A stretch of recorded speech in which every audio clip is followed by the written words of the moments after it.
Welcome to Spring LIB. Well, we could find the angle that I'm highlighting in blue by subtracting 180 and 28. That would be 152 degrees, which would allow us to complete this triangle. So it says 180 degrees in a triangle.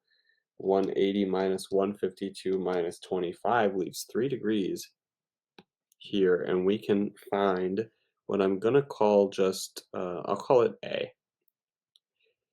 With the law of sines, we can say that the sine of 25 degrees over its opposite side, which I'm calling A, would be equal to the sine of 3 degrees over its opposite side, 1,000. We could cross multiply, and 1,000 sine 25 equals A sine 3, and then divide both sides by the sine of 3 degrees. And we're solved for A. 1,000 sine 25 over sine 3. Now make sure your calculator is in degree mode. 1,000 sine 25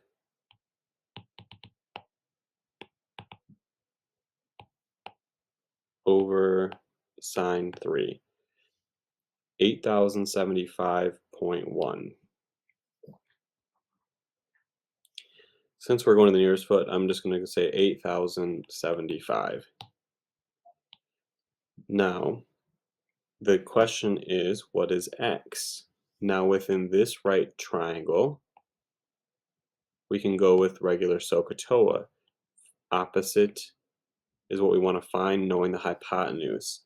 So that is, I'll do it over here. The sine of 28 degrees would be equal to opposite over the hypotenuse, which we just found to be 8,075. So 8,075 times the sine of 28 degrees should be the height of the mountain.